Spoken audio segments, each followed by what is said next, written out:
बता दे कोई किसी का, तू ही बता दे कोई किसी का, कब तक साथ निभाएगा। बंदे ले ले शरण हरि की, बंदे ले ले शरण हरि की, तब ही मुक्ति पाएगा।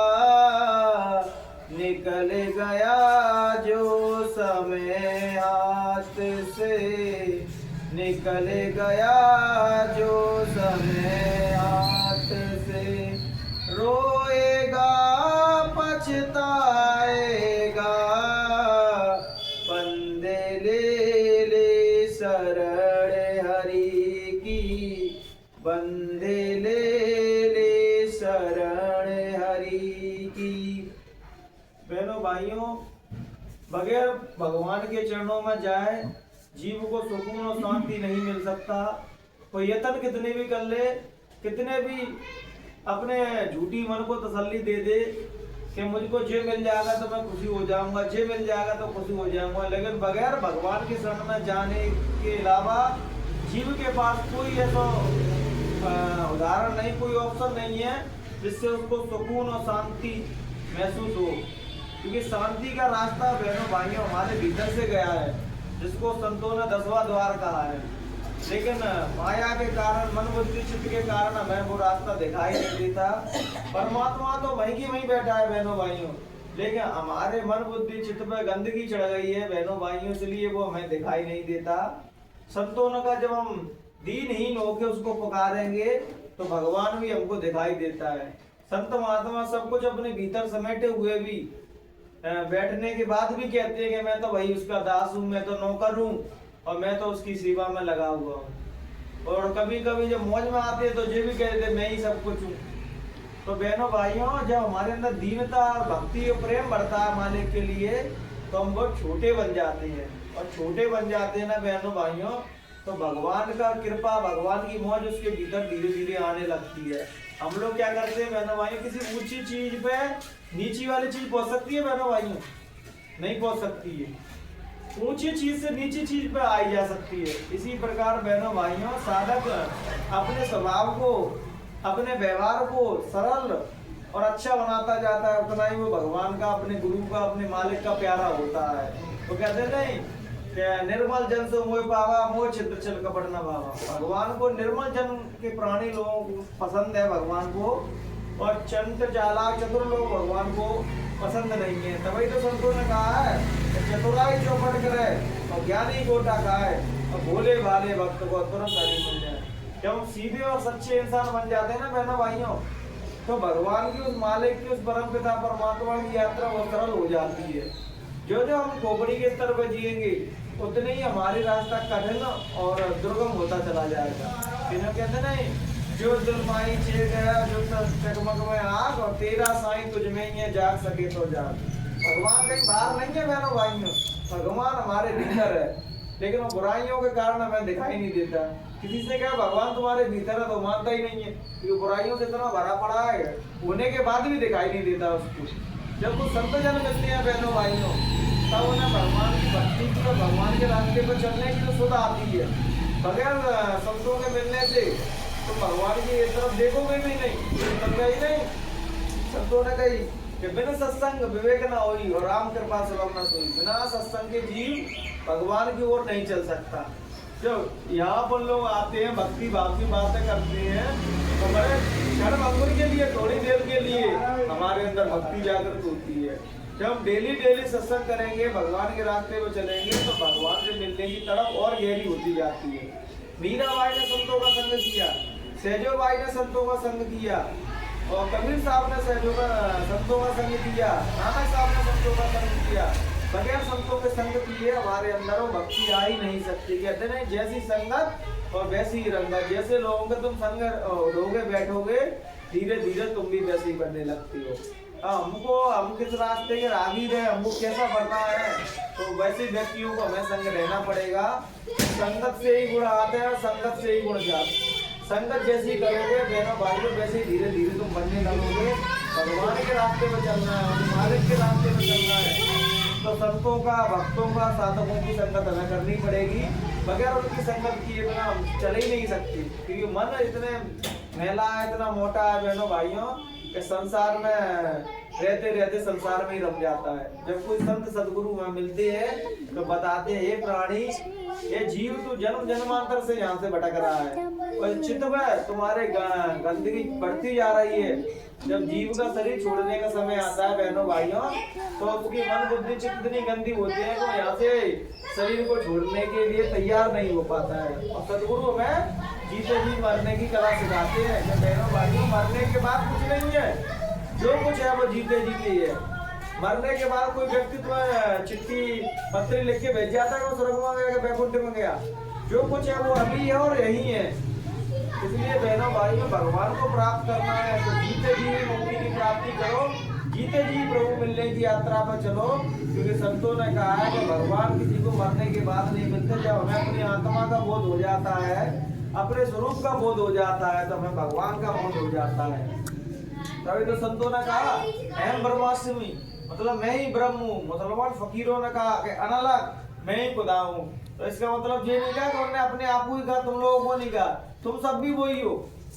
लेकिन वो माया के कारण हमारे चित्त में जो गंदगी चढ़ी है उसके कारण हमको दिखाई नहीं देता है।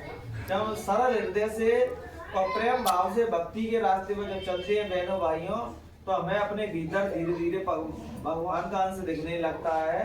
रामायण में भी कहा है कि ईश्वर अंश जीव अविनाशी और चेतन अमल से सुखराजी। बहनों भाइयों क्या होता है पता है, हम भगवान के रास्ते में चलते हैं तो हमारे जीवन में व्याधा बहुत आती है, इसलिए इस रास्ते को चलने के लिए तैयार नहीं होता है।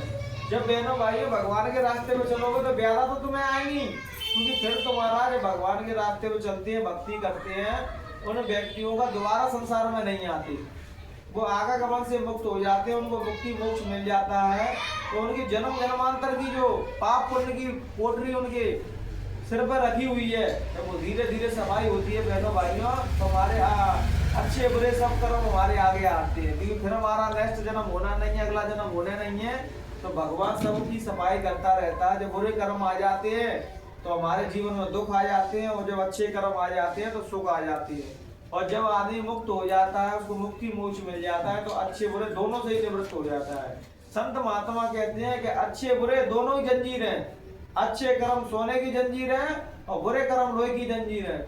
और संत महात्मा इन दोनों से परे की बात करते हैं। कहना अच्छे ये तो करना ही है तुम्हें, लेकिन जी भाव से नहीं करना है कि मैं अच्छे कर रहा हूँ बुरे कर रहा हूँ।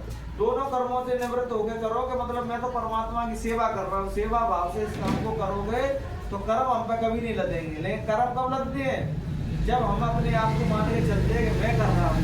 पैसा किसने कमाया, तुमसे कहते हैं भगवान ने कमाया, भगवान की कृपा से कमाया, मुझे कहते मैंने कमाया, इसलिए कर्म लग जाते हैं। सत्संग की जो कहते हैं भगवान करा रहा है मैं कर रहा हूँ, सत्संग को जो कहते हैं हम कर रहे हैं सत्संग, तो वही अपन पर कर्म लग जाते हैं। भाई सत्संग तो वही प्राणी, वही व्यक्ति, वही संत महात्मा कर सकते हैं जिसने सत्य को जान लिया है, जिसने जीते जी अपनी आत्मा को परमात्मा से मिला दिया है।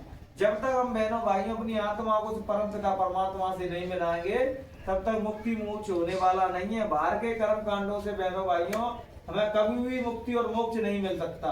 बाहर के कर्म कांडों से हमारे अंदर भाव जग सकती है, थोड़ी भक्ति जग सकती है, लेकिन यात्रा तो भीतर की तय करनी पड़ेगी हमें।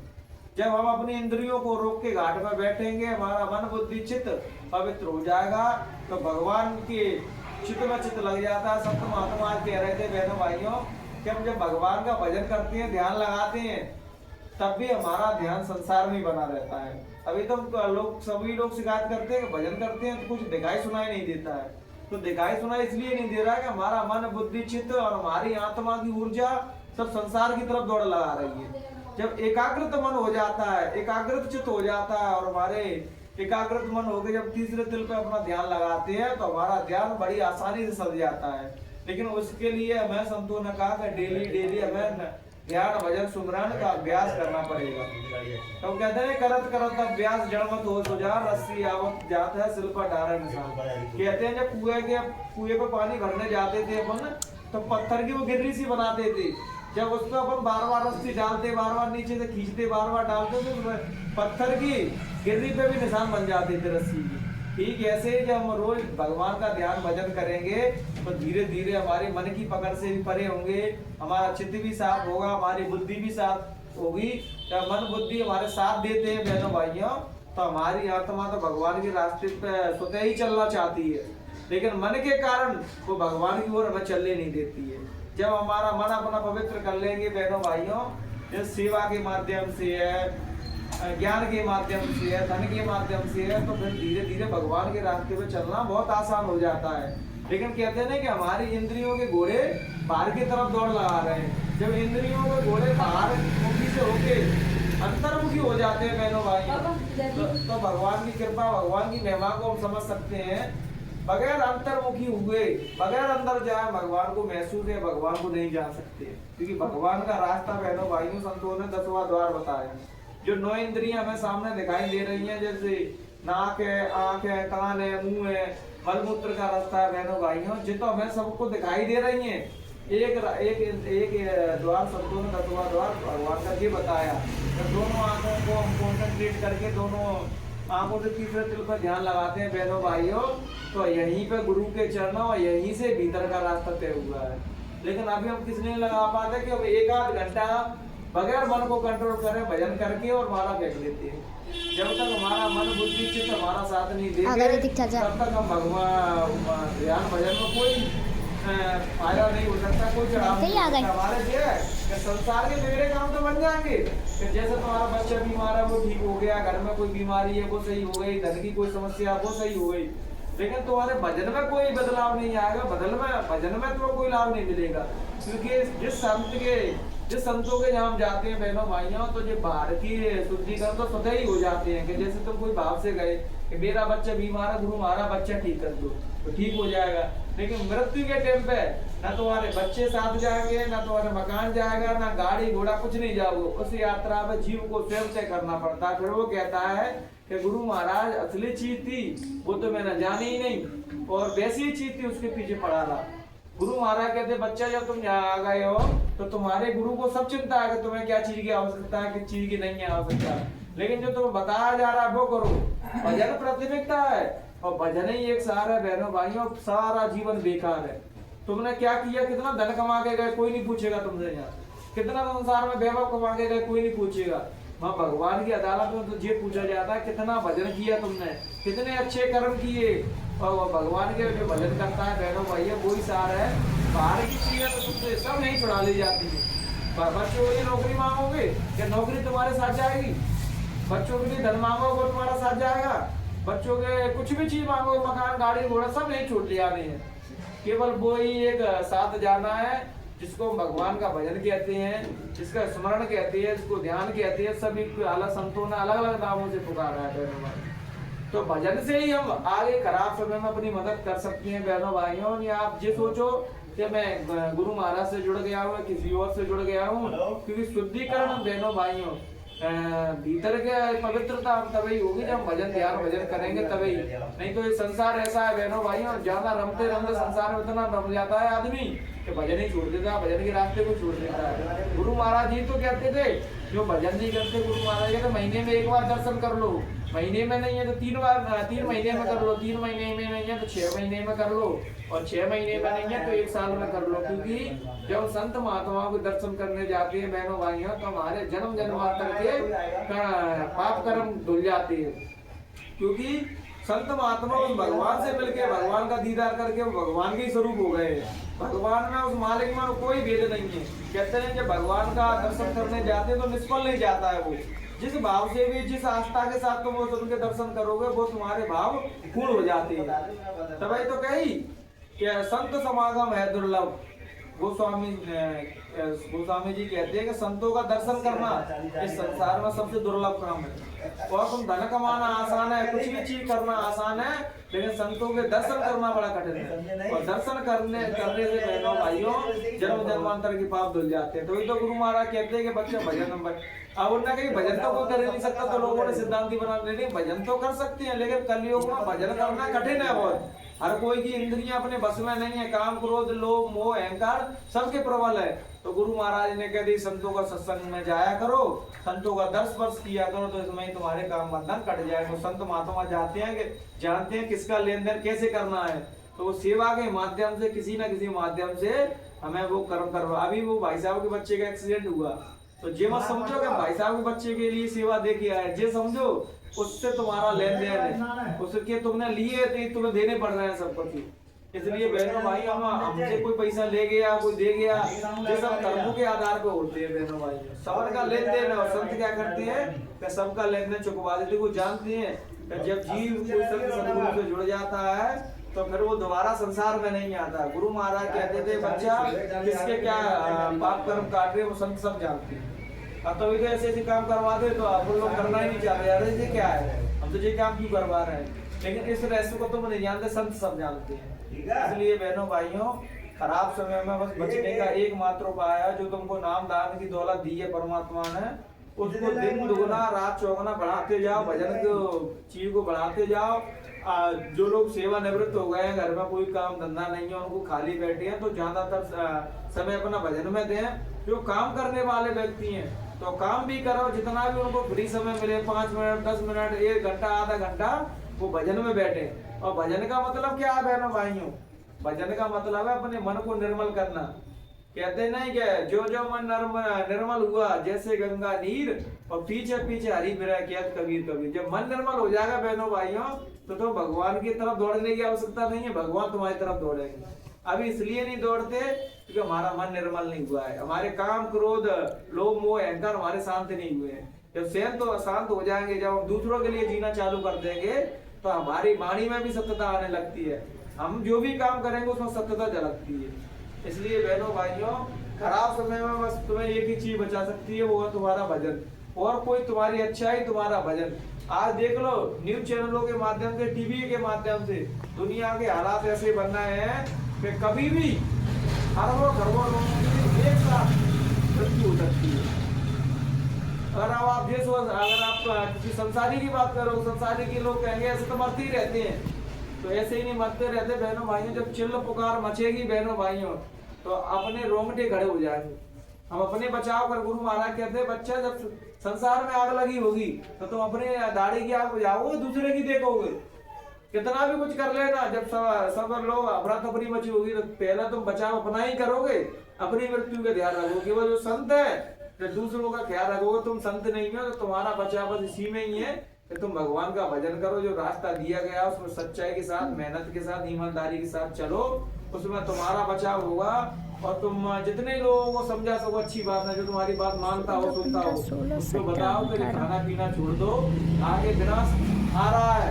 फिर तुम पछताओगे, रोते रोते जाओगे यहाँ से कि मुझे कोई समझाने वाला नहीं मिला। संसाधनों के माध्यम से, मोबाइलों के माध्यम से, इंटरनेट के माध्यम से बड़े बड़े साइंटिस्ट, बड़े बड़े डॉक्टर बता रहे हैं कि तुम शाकाहारी हो जाओ, आगे बहुत बड़ा समय खराब होने वाला है। लेकिन लोग अभी भी नहीं समझ रहे। तो मुझे ये लग रहा है कि महाभारत में जैसे कृष्ण ने खूब समझाया कौरवों को, वो नहीं माने, जब 56 करोड़ यदुवंशी सर्वनाश हो गया तभी माने। ऐसे ही संत महात्मा कितना भी कहना वो लोग नहीं मानने वाले। तो जितने लोगों की मृत्यु तय है वो होके रहेगी।